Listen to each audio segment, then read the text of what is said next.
What's up, and welcome to another edition of Locked On NBA, the biggest stories with the local experts. I'm your host, Jackson Gatlin, also host of Locked On Rockets, right here on the Locked On Podcast Network. Today, we're chatting with Evan Dammarell of Locked On Cavaliers as the Cleveland Cavaliers make a trade to acquire Indiana Pacers' Caris LeVert. What does that pairing look like in the Cleveland backcourt alongside Darius Garland, and how good can the Pacers be now that Darius Garland has a little bit more help to anchor the offensive burden for that Cavaliers squad? But first, a quick message from our friends over at Bet Online.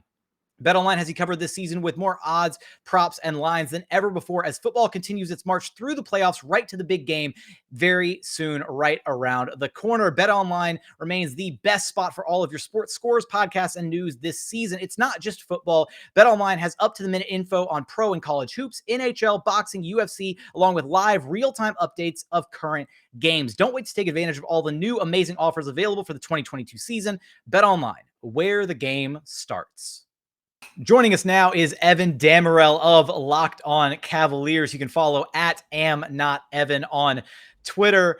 Evan, we've got an NBA trade deadline that was kind of quiet, and suddenly the Cavaliers are making some moves here. The Cavaliers acquiring Indiana's Caris LeVert just a few days ahead of the NBA trade deadline. So Indiana sending to the Cavaliers Caris LeVert and a 2022 second-round pick via the Miami Heat. Cavaliers sending out Ricky Rubio plus a lottery-protected 2022 first-round draft pick and a pair of second-round draft picks, one by way of the Houston Rockets in 2022, and then one much further out by way of the Utah Jazz in 2027. Now, Evan, first off, Chris Manning, your co-host of Locked On Cavs, and then also Tony East of Locked On Pacers, actually predicted this trade almost to a T all the way back on January 29th. So if you're not listening to these respective Locked On shows, you know, we've got the local experts. They're figuring it all out. But what's your evaluation of this trade for the Cavaliers, and what type of impact are you hoping to see out of Caris LeVert in a Cavs jersey?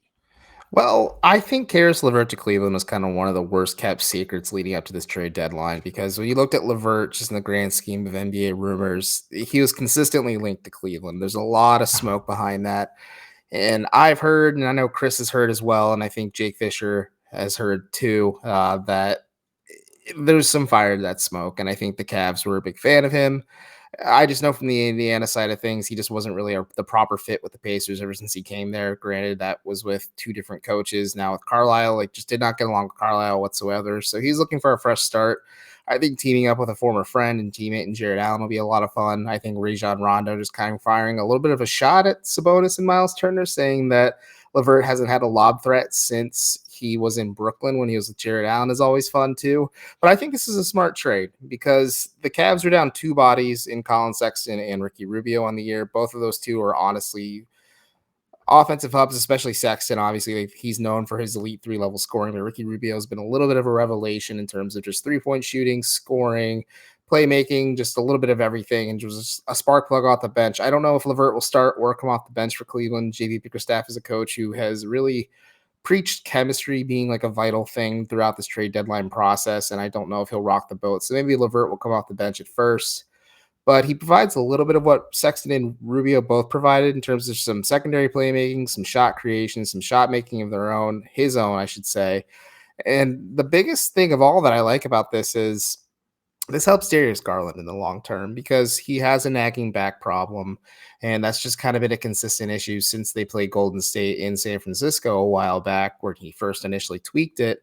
And you look at games like when they played Milwaukee, where they put Drew Holiday on him, and Holiday just put the clamps on Garland and kind of killed the offense. You need somebody else who can take a little bit of that secondary pressure off of Garland so he can kind of thrive a little bit more offensively and just make this offense a lot easier.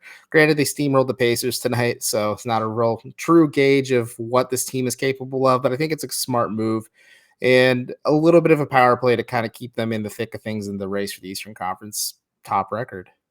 Yeah, you talk about the potential fit, and whether or not he's going to start or come off the bench. And I can't help but come away thinking that this is, a trade made to ease the burden, directly on Darius Garland to give him that secondary, shot maker, shot creator on the floor. So I kind of lean thinking that he's going to be a starter, at some point, hopefully next to Darius Garland, to kind of make life a little bit easier for him on the floor, right? Yeah, I think so. But like I said, Bickerstaff is a big proponent of chemistry. And granted, Isaac Okoro is not known for his offense, but he provides some pretty elite defense at times. Okoro is very confident in his ability and thinks he's one of the best defenders in the league. He's gone on the record saying that a few times now. So I think if you want to sub out Okoro's defense for LeVert's offense, that makes a lot of sense. But Bickerstaff is also a coach that kind of stacks the starters with the bench unit a lot. Like you see a lot of two guard lineups, especially with Rubio and Garland for the better part of the year. And he's trying it with Rondo and Garland right now too. So I think there's options to kind of make things work. But yeah, I think eventually in time it makes sense to start LeVert. So if this Cavs team is fully healthy, you have Darius Garland, Caris LeVert, Larry Markkinen, Evan Mobley, Jared Allen as your starting five. That makes a lot of sense on paper to me. And like you said, at the initial taking up the initial pressure on Garland and helping him find a rhythm early is probably key because he is a bit of a snowbally player sometimes. And I think that really would help, but I think they're going to have to bring him along slowly. And also, Isaac's been playing really well. Granted, like I said, not offensively, but just defensively. And I think you need a justifiable reason just to say, hey, you're going to start coming off the bench. And if LeVert just kind of shows out, it makes it a lot easier of an explanation to the team. Yeah, I mean, this is a Cavs team that's been getting things done with defense all year long. So I would be probably a little hesitant, as well as JB Biggerstaff, to disrupt that continuity that's been established up to this point. But Evan, you touched on this kind of briefly, but how do you also like the long-term fit of Caris LeVert next to Darius Garland in this Cavs backcourt? And what does that potentially look like down the line for you, when eventually, hopefully, fingers crossed, Collin Sexton comes back, not this season, obviously, but just, in the future for this Cavs team? Or does this spell the end of Collin Sexton in Cleveland? I don't think it spells the end of Collin Sexton. ESPN's Adrian Wojnarowski did note at the end of his write-up on the Caris LeVert trade that LeVert's agent and LeVert both want to kind of open contract extension talks to the Cavaliers, and the feeling is mutual. And if Woj says it, it's probably accurate. So I think it would be smart for the Cavs because LeVert is extension eligible this offseason to sign him to a long-term deal. I think if you want to kind of keep him in-house, if you believe he can provide a little bit of that scoring punch, whether it is in the starting lineup or off the bench at the 2 or the 3 or wherever you feel comfortable. The Cavs want to go small, they can play up the 4 as well. But the Collin Sexton thing, when I shared that just footnote on Twitter, and a lot of fans like, well, that means Collin Sexton's gone. I don't think that's the case at all. Team building isn't as binary as some people may think it is. It's a lot of fluidity. It's a lot of reactionary stuff. You have to see how Collin Sexton's looking. Obviously, after his knee surgery and how he's looking just back out there on the floor. If I were him and his agent, I would not take. Oh, he's with Clutch now, so he definitely won't take a qualifying offer going forward.